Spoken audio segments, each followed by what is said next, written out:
La place de la femme, c'est à la cuisine. Mesdames et messieurs, ici Chaz et on se retrouve aujourd'hui pour la review du chapitre 64 de Boruto. Et il fallait absolument, et j'y tenais, à faire cette review. Pourquoi? Parce que le mardi, lors de la petite news, je vous ai fait part justement d'un problème qu'il y a eu, puisque en fait une traductrice des chapitres de Boruto en espagnol s'est énervée pour le sexisme qu'elle avait vu quand elle était en train de faire la traduction du chapitre. Et en soi, ça y est, on connaît les éléments et je vous avoue que je trouve ça un petit peu beaucoup tiré par les cheveux, mais je vous laisse être les juges justement de toute cette affaire. Donc voilà, elle a dit que Masashi Kishimoto c'était un gros sexiste et tout, et moi je m'attendais à un truc énorme de sa part.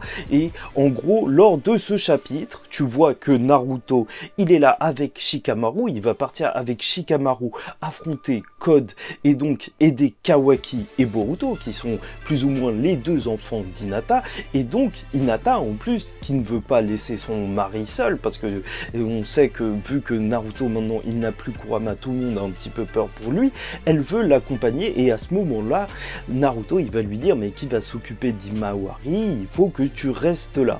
Et en gros c'est ça le principal truc. Bon, je vous avoue que franchement, il aurait dit oui et tout, Hinata reste à la cuisine. Cuisine. Là, ça aurait été un autre délire. C'est vrai que on aurait pu se dire que ouais, Naruto il abuse quand même. Mais là, franchement, si tu connais l'histoire de Naruto, comment tu peux dire ça? Parce que en soi, Naruto, on le connaît, on le sait, c'est un orphelin depuis sa naissance et il a toujours mal vécu. Et juste prendre le risque que ces deux enfants soient orphelins en amenant Hinata avec lui, je pense que pour lui, c'est juste inconcevable. En plus, tu vois très bien que la relation de parents et tout, elle est super importante, même lors de ce chapitre, avec les segments avec Imawari, qui sont... D'ailleurs, elle est très bien dessinée, parce que tu ressens vraiment bien ses émotions, où elle a peur pour son père, pour son frère, enfin pour ses frères, et même elle va lui dire, papa, t'es sûr que ça va aller?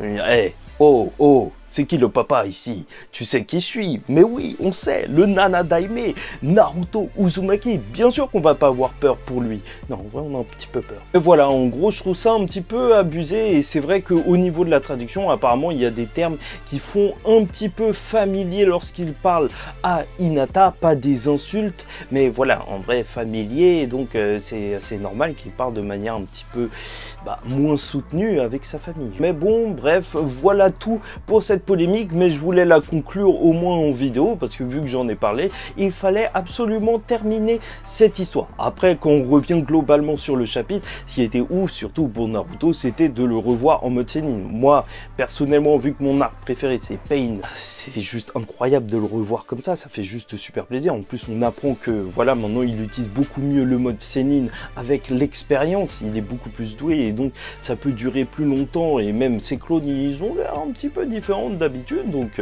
voilà, peut-être qu'il est devenu plus performant et accompagné de Shikamaru, même si ça me fait peur un petit peu le Shikamaru, je trouve ça bizarre parce que il parle du fait que ça peut être dangereux pour lui, donc c'est vrai que c'est flippant.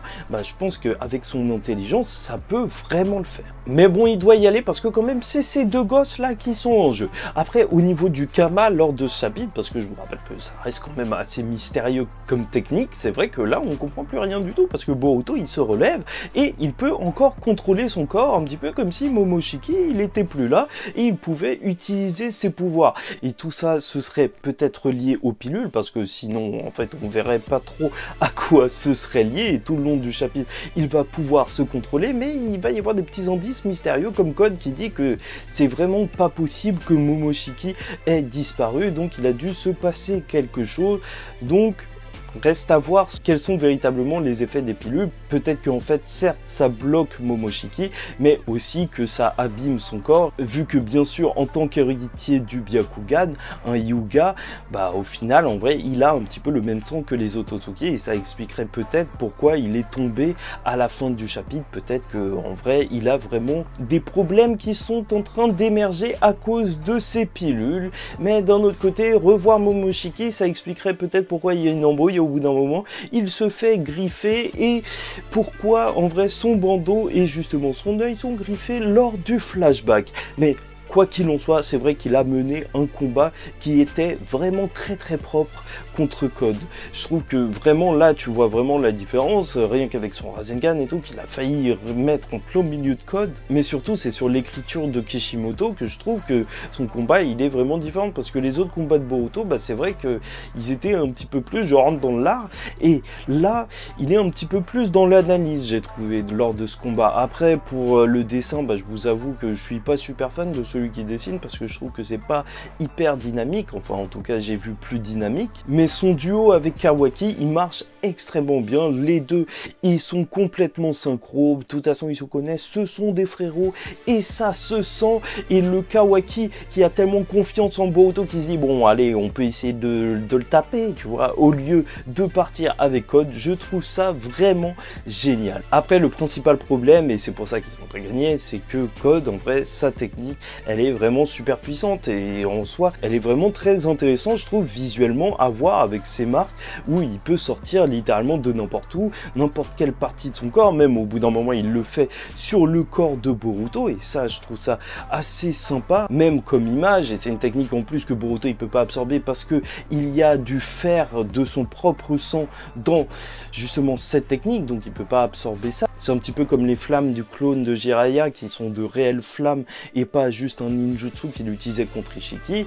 Là, en vrai, il ne peut pas absorber ça. Et donc, peut-être qu'une manière de le battre, ce serait de détruire toutes ces marques, et au final, il aurait plus de fer dans son sang, et je sais pas, il serait en carence, tu vois, il commencerait à marcher comme ça, il serait pas bien. Enfin bref, au final aussi, ce qui est problématique, c'est Eida, parce que, tu vois, le fait qu'elle puisse tout voir, qu'elle puisse tout comprendre, même par rapport aux médicaments de Boruto, ça peut être vraiment handicapant, surtout qu'ils vont se battre peut-être contre Shikamaru, enfin Code, et là, si Shikamaru, tu vois, il prévoit des petites entourloupes, bah peut-être que ça va pas passer s'il y a Eida qui arrive à tout connaître de loin. Mais bon, pas la peine de s'inquiéter pour Boruto, puisque ce sera le sacrifice de Code pour l'arbre divin, donc il n'y a pas trop de soucis à se faire. En tout cas, franchement, j'ai très hâte de voir Naruto combattre, parce que quand même, c'est le combat qui va montrer si oui ou non il est encore à la hauteur face à ses ennemis qui sont quand même à chaque fois du niveau Otsutsuki.